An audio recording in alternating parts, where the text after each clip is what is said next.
कुल और कूल दोनों शब्द सुनने में, पढ़ने में और देखने में आपको एक जैसे लग रहे होंगे, पर वास्तव में दोनों शब्दों के अर्थ और प्रयोग एकदम अलग अलग हैं। हिंदी में इन शब्दों को कहा जाता है समश्रुति भिन्नार्थक या युग्म शब्द, या कहें कि वे शब्द जो सुनने में, पढ़ने में और देखने में एक जैसे लगते हैं पर अर्थ में अलग अलग हैं। चलिए दोनों शब्दों का अर्थ समझ लेते हैं।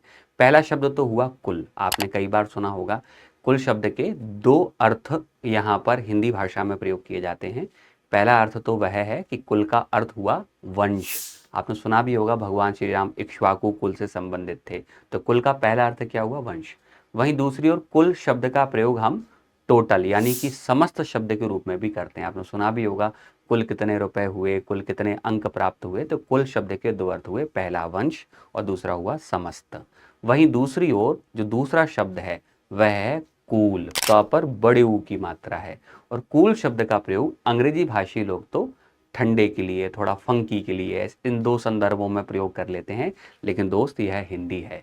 हिंदी के अंतर्गत कूल शब्द किनारे का पर्यायवाची है, तट का पर्यायवाची है। आपने सुना भी होगा कि हमारा जीवन बहती हुई नदी के समान है।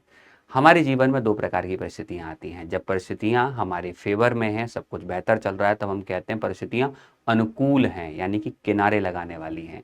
वहीं दूसरी ओर जब परिस्थितियां विपरीत आती हैं तब हम कहते हैं कि परिस्थितियां प्रतिकूल हैं, यानी कि किनारे से दूर ले जाने वाली हैं। तो आज की वोकैबुलरी में आपने शब्द सीखे कुल और कूल, और उम्मीद है यह जानकारी आपको पसंद आई होगी। धन्यवाद।